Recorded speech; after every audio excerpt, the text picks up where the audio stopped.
Kama qala Rasulullah sallallahu alaihi wasallam, man an'asha lisanahu haqqan ya'malu bih man ba'dahu ya'malu bihi man ba'dahu ujriya alaihi ajruh ila yaumil qiyamah. Ila akhir magal radhiyallahu ta'ala anhu wa ardhah wa nafa'ana bihi wa bi'ulumihi fid dharain amin. Terakhir sudah kita bahas bahwa sedikit banyak ilmu yang kita punya, kita ini punya kewajiban untuk memanfaatkan ilmu dengan mengamalkannya. Orang itu bisa sembuh bukan punya obat, tapi orang itu bisa sembuh kalau diminum obat. Orang itu manfaat bukan kalau dia punya ilmu. Orang itu manfaat kalau dia mengamalkan ilmu. Kita ini bisa sampai kepada tujuan bukan karena kita ini punya kendaraan. Kita bisa sampai kepada tujuan kalau kita mengendarai kendaraan tersebut. Memanfaatkan kendaraan tersebut. Ilmu juga begitu.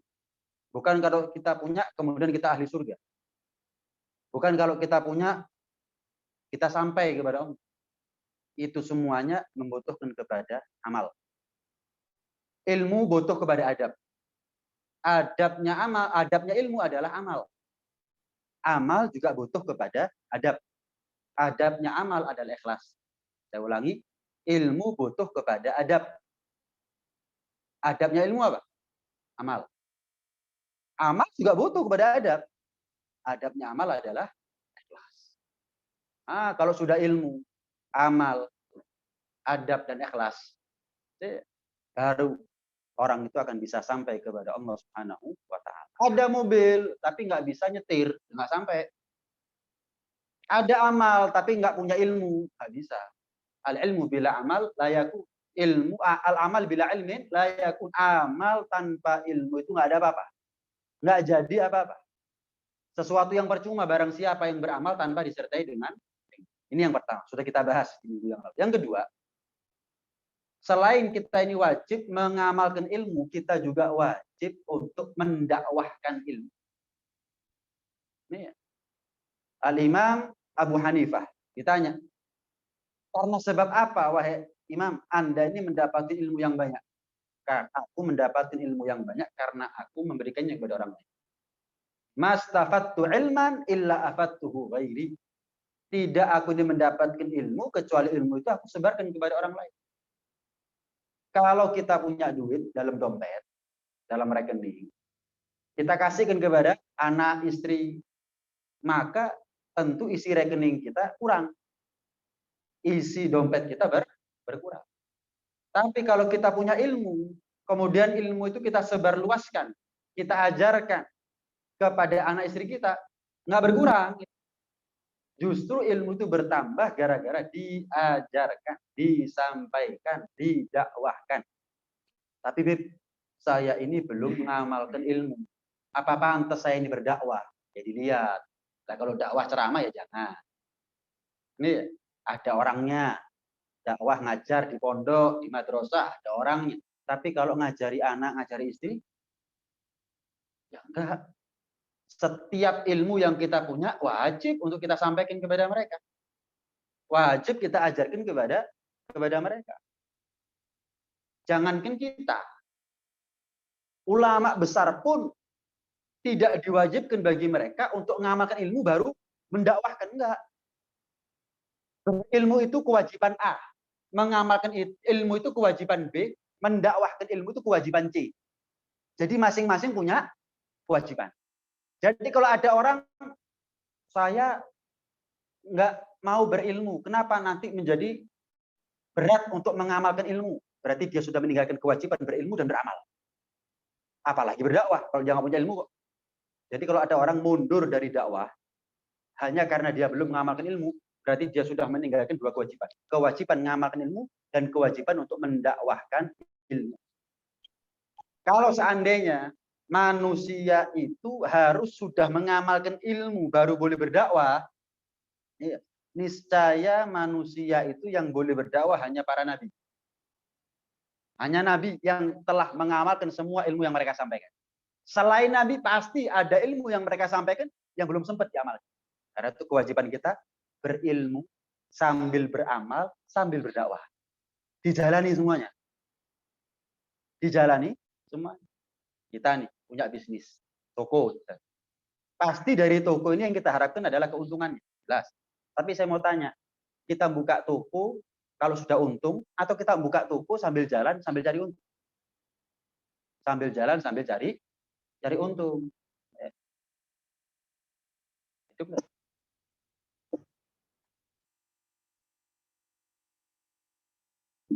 sambil jalan sambil cari untung. Bukan saya buka toko. Nanti kalau nggak untung gimana? Nggak bakal sukses orang itu. Nggak bakal maju. Dijalani kecil-kecilan sambil cari untung. Berilmu, beramal sambil berdakwah. Itu kewajiban kita. Kemarin kita bahas yang ketiga.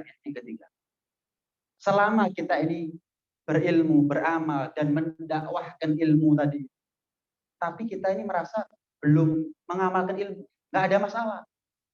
Ini orang masih ada harapan untuk jadi orang baik. Ini orang masih ada harapan untuk menjadi orang baik. Tapi kalau sudah berilmu, beramal dan mendakwahkannya, tapi nggak ada niatan jadi orang baik, ini yang bermasalah. Misal, siapa Bib yang berilmu, beramal, kemudian mendakwahkan ilmunya, tapi niatnya nggak baik, amalnya nggak ikhlas, dakwahnya juga nggak ikhlas. Ini orang yang dikatakan oleh Nabi SAW lebih ditakuti daripada Dajjal.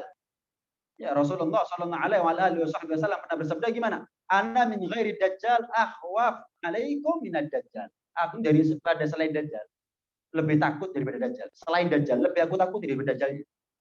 Siapa kata sahabat? Ya Rasulullah. Fama huwa ya Rasul. Siapa ya Rasul yang lebih Anda takuti daripada Dajjal?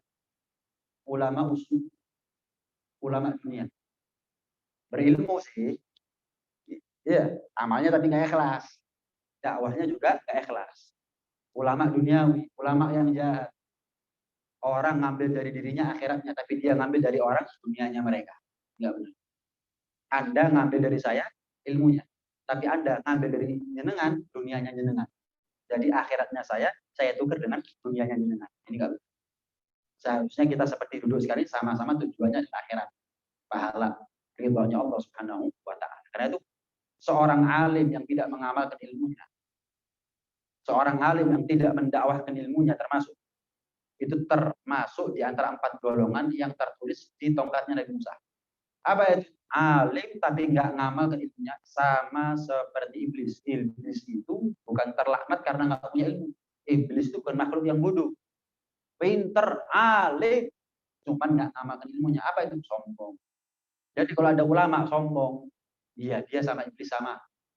Demikian apa yang tertulis di tongkatnya Nabi Musa.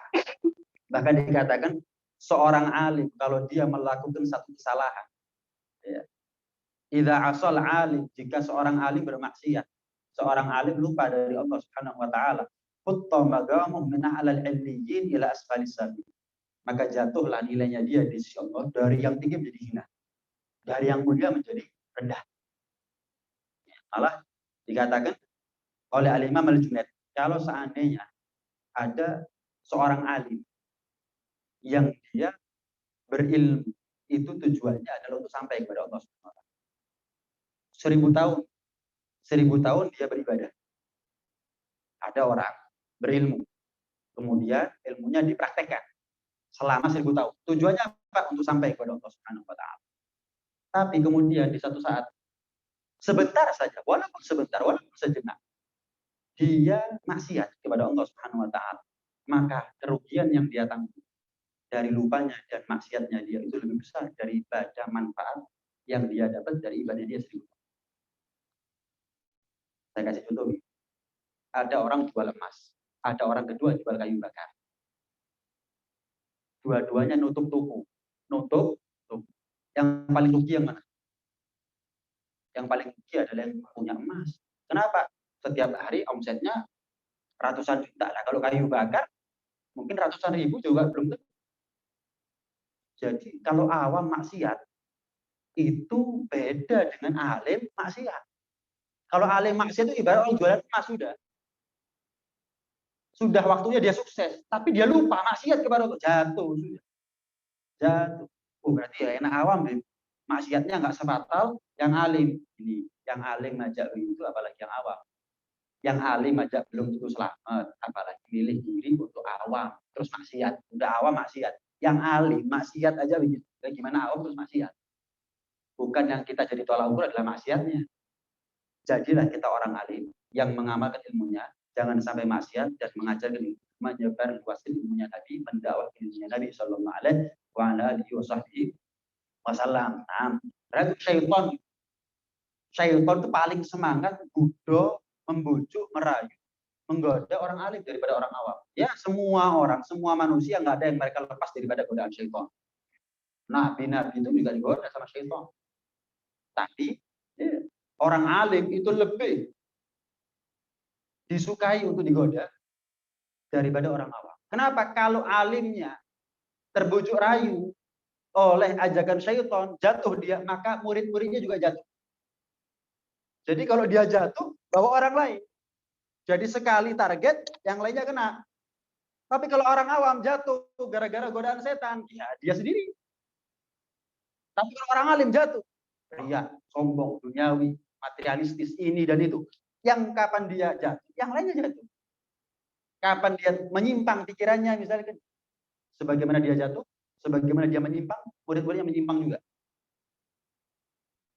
Kapan dia berfatwa dengan sesuatu yang nyeleneh, nggak ada dasar, nggak ilmiah, menyimpang, sama muridnya juga akan berfatwa dengan sesuatu yang nyeleneh, menyimpang dan tidak ilmiah, nggak ada dasar. Itu gambaran. Makanya pernah diceritakan Syekh Abdul Qadir Jailani. Syekh Abdul Qadir Jailani ini pernah kelihatan satu cahaya di tengah kegelapan, melihat satu cahaya. Kemudian tiba-tiba cahaya ini mengeluarkan suara, ngomong, ya Abdul Qadir, aku adalah Tuhan. Dan melihat dan menimbang atas semua ibadah yang kamu lakukan, aku memutuskan semua yang haram halal bagimu. Nggak panjang lebar. Syekh Abdul Qadir Jailani langsung ngambil kerikil, dilempar. Ihsa anta ya, nyahlah kamu wahai yang terlaknat. Langsung setelah dilempar dengan kerikil oleh Syekh Abdul Qadir Jailani, yang tadinya cahaya menjadi asap. Kemudian membumbung tinggi ke langit, hilang. Kemudian terdengar lagi satu suara tanpa wujud.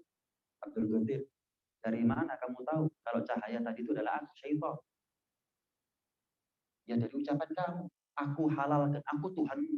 Dan aku halalkan bagimu apa yang haram. Tuh, memangnya kenapa dengan ucapan itu? Itu tipu daya. Rasulullah SAW itu adalah orang yang paling banyak ibadah, yang paling soleh amal, yang paling dicintai oleh Allah. Tidak pernah dihalalkan oleh Allah apa yang haram bagi beliau. Bagaimana mungkin Abdul Qadir Jailani menjadi halal apa yang haram, sementara Rasulullah yang halal tetap halal, yang haram tetap haram. Karena ilmu ini, karena ilmu dan ketakwaan. Kalau orang punya ilmu tapi nggak punya ketakwaan, digoda begini, wah, alhamdulillah berarti saya sudah sampai kepada tuh sholat kita. Tujuannya sholat agar kita ingat kepada Allah, kan gitu ya. Ada orang sekarang ngomong sholat nggak perlu, yang penting ingat. Ini godaan setan nih. Sholat itu anak TK. Kalau saya merempet siling lebih sini ya. Saya mau ngomong kalau begitu. Anda kalau nggak makan kenyang, sholatlah agar ingat. Ada sebab akibat. Sebab sholat kita ingat. Lah kalau nggak sholat gimana caranya ingat? Itu namanya ngaku-ngaku ingat. Sebab makan orang itu kenyang. Lah kalau ada orang ngomong belum makan, ngomong kenyang, ngaku kenyang.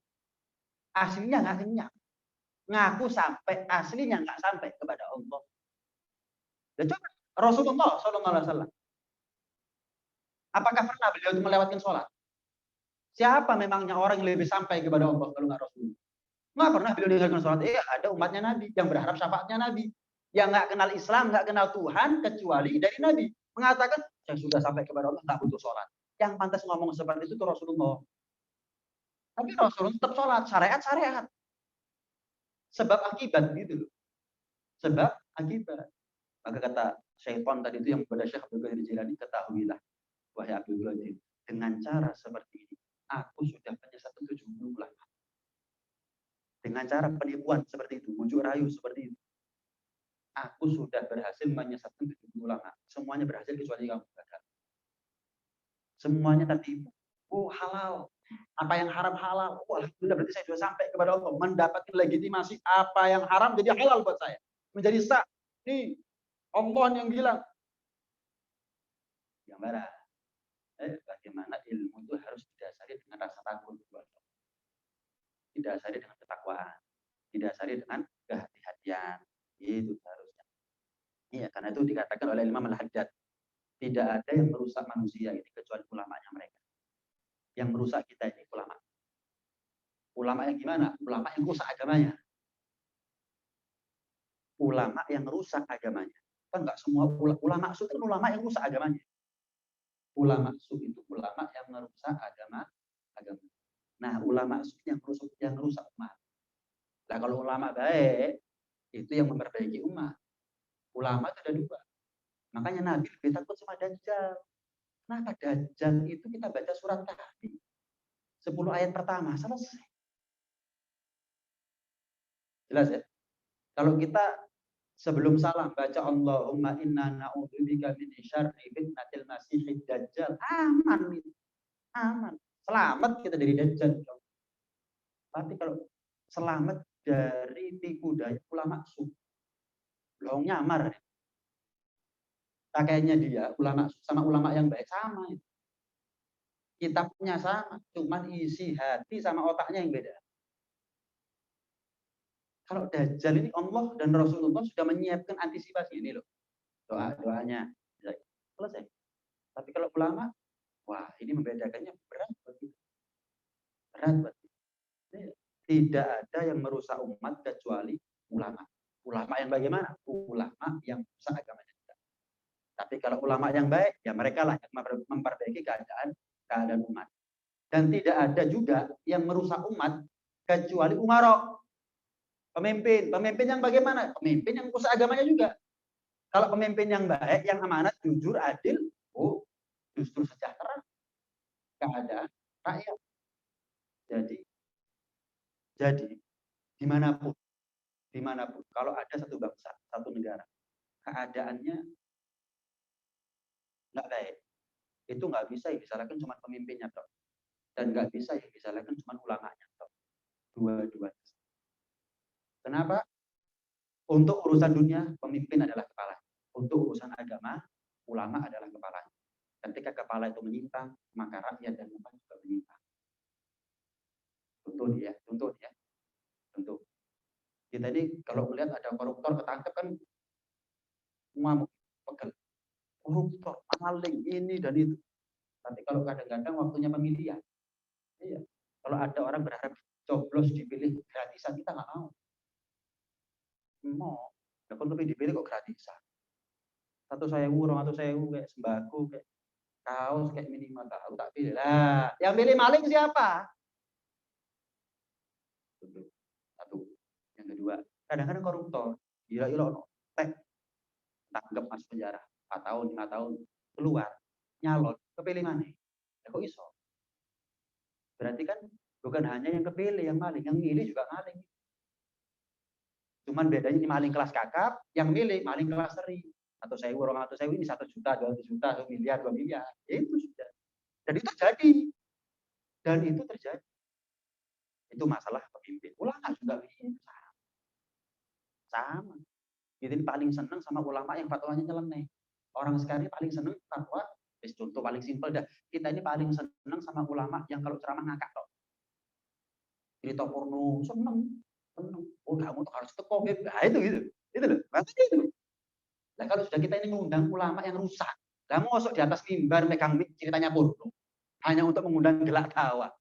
Nah, kalau sudah kita mengulamakan orang seperti ini, kapan dia rusak? Ya kita ikut rusak. Jadi kita nggak bisa nyalah. Ini semuanya saling berketerkaitan.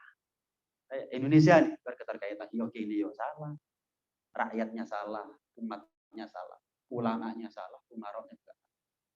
Masing-masing harus bukan nyari siapa yang salah. Saling merasa saya yang salah. Aman cok. Damai cok. Ketemu solusi. Tapi kalau ulamanya nyalah umarok nyalah ulama. Rakyatnya juga begitu, nyala umarok, nyala ulama. Ya tinggal disiram bensin, kasih api, selesai. Obok, tudingan. Damai mediasi itu kalau masing-masing merasa nggak gampang nih, nggak gampang. Ya memang nggak gampang, jelas. Makanya dikatakan akhlak. Membuang ego itu dikatakan akhlak karena memang nggak gampang. Kalau gampang itu namanya bukan akhlak.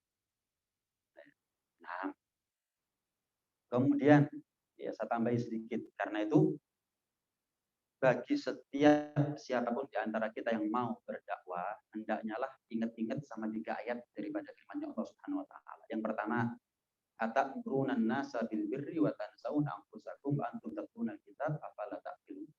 Kalian merintah orang berbuat baik, tapi kamu sendiri nggak baik, nggak berakal. Ada orang nyuruh Anda sholat, tapi yang nyuruh nggak sholat. Ada orang nyuruh Anda puasa, tapi yang nyuruh nggak puasa. Ini ulama cap apa ini? Seperti saya bilang minggu lalu, ulama-ulamaan nih. Ada mobil mau, ada rumah, ada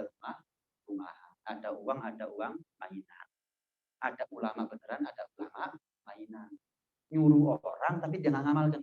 Atamuruna an-nasa bil birri wa antum tatluna al-kitab wa tansawna anfusakum wa antum tatluna al-kitab afala ta'qilun. Nggak berakal. Ulama kalau nggak berakal berarti ulama mainan. Yang kedua, Allah berfirman bagaimana? Ya ayyuhalladzina amanu lima taquluna ma la taf'alun. Kabura maqtan indallahi an taqulu ma la taf'alun. Wahai orang-orang yang beriman, kenapa kamu menyampaikan sesuatu yang kamu sendiri nggak amalkan? Allah itu sangat murka kepada orang yang hanya bisa ngomong tapi dia sendiri nggak amalkan. Nah, bukan berarti orang itu kalau ngomong harus ngamalkan dulu. Nah, adabnya begitu. Seperti saya cerita Sayyidina Hasan Basri yang didatangi budak. Saya ceritakan minggu lalu ya. Sayyidina Hasan Basri yang didatangi budak minta tolong diberdekakan ini segala macam khutbah ini dan itu. Dan cerita minggu lalu. Itu adabnya, ngamal dhisik baru ngomong. Itu adab, tapi bukan syarat. Sembari kita ngamalkan, sembari kita berdakwah, apa-apa. Yang penting itu apa? Kita ada niatan untuk mengamalkan apa yang kita sampaikan. Yang penting kita ada niatan untuk mengamalkan apa yang kita sampaikan. Bukan sebenarnya tak sampai aku nggak harus amal. Nah, ini ulama jahat. Ini ulama busuk. Ini ulama sub. Ulama nggak beres. Kemudian yang ketiga, wa ma uridu an ukhalifakum ila ma anhaqan, dan aku tidak berkehendak untuk mengingkari menentang apa yang kalian aku larang. Jangan begini ngelakoni. Ini namanya menentang atas apa yang dia larang. Dia menyelisihi larangannya dia sendiri. Namanya larangannya jangan dilakukan. Ini namanya menentang ucapannya dia sendiri. Bertolak belakang kontras dengan larangannya dia. Ojo ngene, tapi dia sendiri begitu. Jangan mandang apa yang haram. Dia sendiri asik sama mandang yang haram. Ya. Kalau sudah begitu, ini ulama. Terakhir, ya, masalah dikatakan di sini apa? Dikatakan di sini ada sebagian ulama mengatakan, ada sebagian orang mengatakan bahwa apa perlunya sih ulama ini ngarang-ngarang kitab? Setiap tahun kan ada aja kitab baru dengan berbagai macam bahasa. Bukankah kitab-kitab terdahulu sudah cukup? Nah, dikatakan oleh Imam Al-Haddadiyah, kalau kamu tanya apakah kitab-kitab yang dulu itu, kalau kamu berpendapat bahwa kitab-kitab yang dulu cukup, ya, iya. Tapi perlu ulama baru ngarang kitab baru. Ulama sekarang ngarang kitab untuk umat di zaman sekarang. Kenapa? Yang pertama, secara hati manusia ini senang sama hal yang baru. Senang sama hal yang baru. Kemudian yang kedua, Allah itu menjadikan lisan ulama di zaman tertentu berbicara sesuai dengan keadaannya. Ulama dahulu mana ada bicara tentang jual beli pakai HP gimana, jual beli online dan seterusnya. Hal-hal yang kontemporer, hal-hal yang baru. Maka Allah jadikan ulama yang hidup di zaman ini bicara dengan sesuai dengan keadaannya. Ini kalau kita cari ulama yang dulu nggak ada. Gitu. Yang ketiga, dan ini yang paling afdol. Kenapa? Karena karangan-karangan kitab itu bisa mencapai tempat yang jauh. Padahal yang ngarang nggak pernah sampai ke tempat itu. Nggak pernah sampai ke tempat itu. Saya ngarang kitab. Mungkin kitab itu bisa sampai ke Mesir. Padahal saya nggak pernah sampai ke Mesir. Contoh, misal Al-Habib Ali Al-Habsyi ngarang kitab Simtud Duror. Itu kitab sebetulnya. Kita baca dengan nazom, dengan syair, dengan nada, sehingga menjadi maulid buat kita. Habib Ali Habsyi nggak pernah sampai di Indonesia. Tapi yang baca, orang Madura juga baca. Padahal Habib Ali nggak pernah. Imam Haddad, kapan pernah ke Indonesia? Nggak pernah. Tapi kita sekarang baca kitab Imam Haddad, Isyaratul Ma'awal. Ini gambaran. Berarti sekarang ini kita ngaji. Imam Haddad di kuburnya ini. Ratusan abad yang lalu, ratusan tahun yang lalu meninggal. Dapat pahalanya. Jadi orangnya nggak abadi, tapi manfaat ilmunya gara-gara karangan kita abadi. Imam Syafi'i, Imam Ghazali, berapa abad nih? Imam Ghazali 500 tahun. Tahun 500 Hijriah, tinggal 505. Nah sekarang sudah 1400 lebih. Hampir 1500, hampir 10 abad meninggal Imam Ghazali. Sampai sekarang kita baca kitab Ihya Ulumuddin dan kitab-kitab yang lain. Kita baca. Coba misalkan Imam Ghazali nggak ngarang kitab saja, nggak ngarang Ihya. Ya beliau meninggal sudah. Beliau meninggal, jasadnya dipendam, ilmunya dipendam, dikubur. Tapi gara-gara beliau ngarang kitab yang dipendam cuman jasadnya, ilmunya tersebar. Padahal Imam Ghazali nggak pernah sampai di Indonesia. Nggak pernah sampai ke Malang. Ini gambaran. Tujuannya ulama ngarang kitab untuk awetnya pahala untuk mereka. Ya. Umur nggak mungkin awet, nggak mungkin abadi.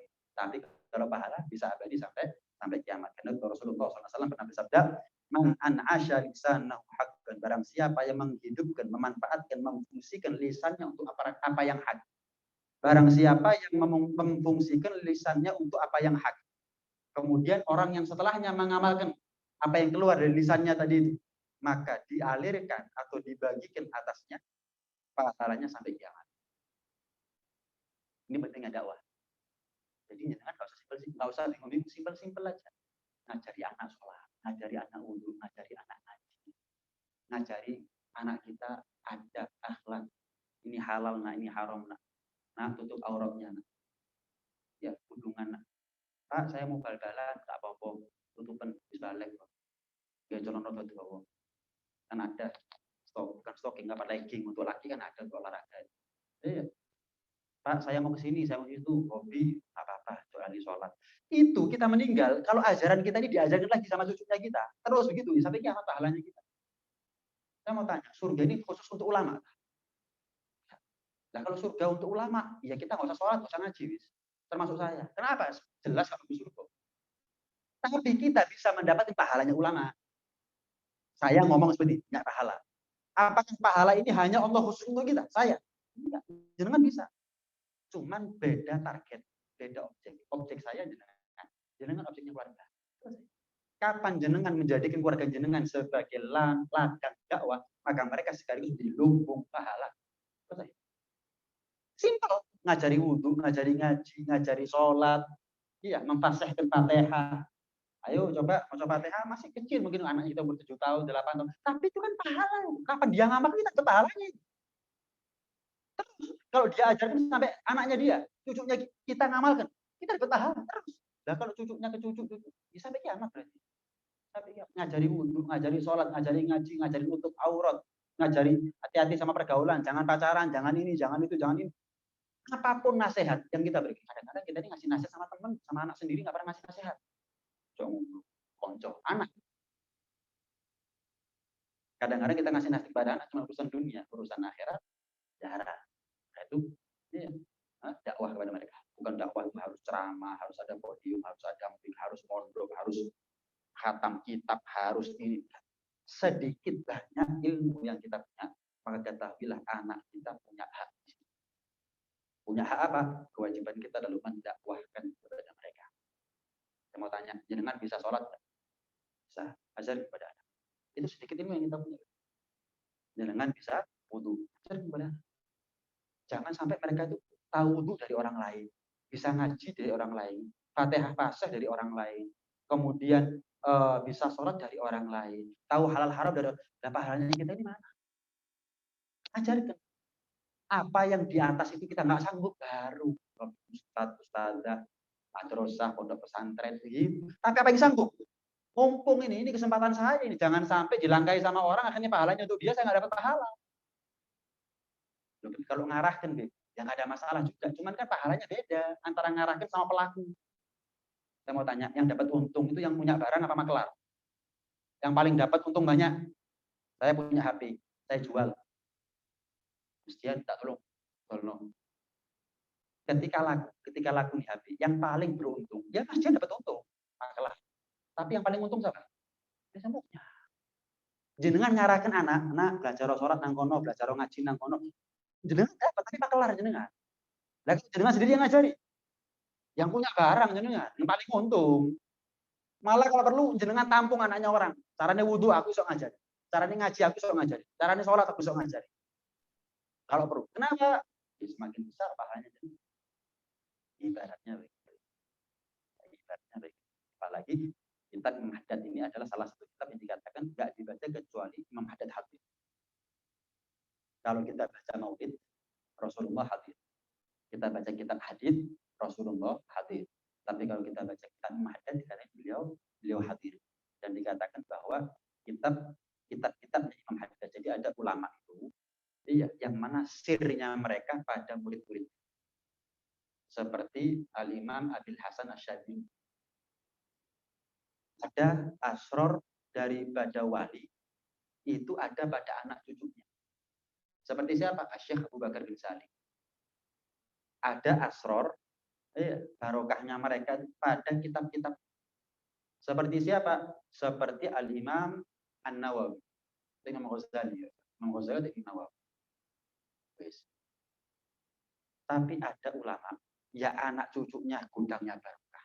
Ya kitabnya gudangnya barokah. Kemudian murid-muridnya gudangnya barokah. Siapa? Imam Haddad. Kabeh. Muridnya gudangnya barokah. Kitabnya gudangnya barokah. Anak cucu keturunannya juga gudangnya barokah. Imam Haddad. Seperti yang pernah bahas awal pertemuan manaqib Imam Haddad 60 tahun jadi wali kutub. Jadi rajanya para wali. Jadi rajanya para wali. Ibarat nabi. Jadi nabi 60 tahun. Ibarat tuh ya. Nabi itu menjadi nabi 23 tahun. 40 diangkat, kemudian meninggal 23 tahun. Beliau menjadi rajanya para wali 60 tahun. Mulai umur belasan tahun sudah jadi wali kutub. Karena cobaannya luar biasa. Kalau jangan ingat, waktu saya cerita awal pertemuan, saya cerita tentang manaqibnya beliau. Biar kita tahu ini siapa yang kita pelajari. Bukan ulama sekarang. Ini ulama meninggal ratusan tahun yang lalu. Nah, sumbernya barokah. Kita baca Risalatul Mawanah, tujuannya adalah insya Allah pertemuan akan datang. Iya, kita akan bahas inti daripada kitab. Inti daripada kitab. Mudah-mudahan dengan begitu, ya kita termasuk di antara mereka yang pantas untuk mendapat barokahnya beliau Al-Imam Al-Haddad. Namanya Abdullah bin Alwi Al-Haddad.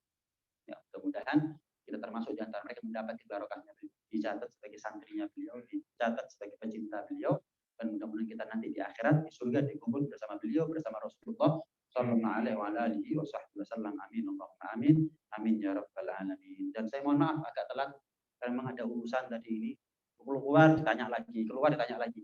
Kak mari saya sudah ngomong 2 menit katanya. Ya, 20 menit akhirnya. Orang sambat ya kalau ditolak juga bingung saya ini. Ya. Khair insyaallah, mohon maaf, mudah-mudahan tidak mengurangi kesempurnaan majelis. Barangkali ada pertanyaan, boleh 1-2 pertanyaan kalau memang ada. Kalau memang ada. Jadi, riya itu nggak ikhlas. Riya itu adalah ketika dia beribadah, beramal sholat, itu tujuannya adalah makhluk. Tapi kalau sum'ah itu kesombongan, dia merasa lebih dari orang lain. Misal, kalau riya itu tujuannya adalah orang harus tahu saya itu begitu. Misal, saya ahli puasa Senin Kamis, uang budur, aku senang puasa Senin Kamis, itu riya. Tapi kalau sum'ah, saya nggak perlu tahu, orang tahu. Kalau saya ahli puasa, cuma dalam hati saya, nggak ada yang puasa Senin Kamis lebih hebat daripada ini sum'ah. Ini sombong. Riya itu pamer. Ibarat kata ya, riya itu pamer. Semua orang harus tahu siapa dirinya. Makanya riya itu ya berarti sombong. Kalau sudah riya pasti sombong. Tapi kalau sombong belum tentu pamer. Oh, sing luwih alim tangannya. Siapa lebih ceramah, lebih enak daripada saya? Siapa yang santrinya lebih baik? Nah, malah nggak diutarakan, nggak keluar dari lisannya. Sombong kan? Ya sudah, itu. Jadi kalau riya pasti sombong. Tapi kalau sombong belum tentu pamer. Cuman rata-rata orang kalau sombong pamer. Cuman nggak selalu. Tapi kalau riya, ya pasti pamer dia. Ya kok cari wong ngeru. Gimana caranya orang tahu? Ada yang lain? Nah, mudah-mudahan menjadi pertemuan yang membuahkan hasil manfaat buat kita, barokah dan manfaat.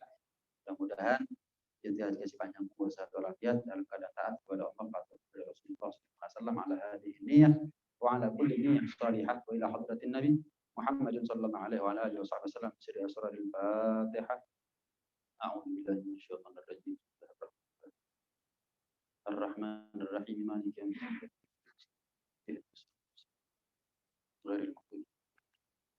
ربنا انفعنا بما علمتنا ربي علمنا الذي ينفعنا ربي فقهنا وفقه أهلنا وغربات لنا في ديننا مع الكفر وذكر ربي وفقنا وفقهم بما ترتضي قولا وفعلا كرما وارزق كل حلالا دائما وخلا أتقياء علماء نهضى بالخير فكل شر ربنا اصلح لنا كل شؤون وأقر بالرضا منك العيون واقض عنا ربنا كل الديون قبل أن تأتينا رسلا منون واغفر واستر أنت أكرم من ستر وصلاة الله تخشى المصطفى من إلى الحج دعانا والوفاء في كتاب فيه للناس شفاء وعلى الآل الكرام الشرفاء وعلى الصحب مصابيح الغرر اللهم اهدنا بهداك واجعلنا ممن يسارع في رضاك ولا تولنا وليا سواك ولا تجعلنا ممن خالف أمرك وعصاك وحسبنا الله ونعم الوكيل ولا حول ولا قوة إلا بالله العلي العظيم وصلى الله على سيدنا محمد وعلى آله وصحبه وسلم والحمد لله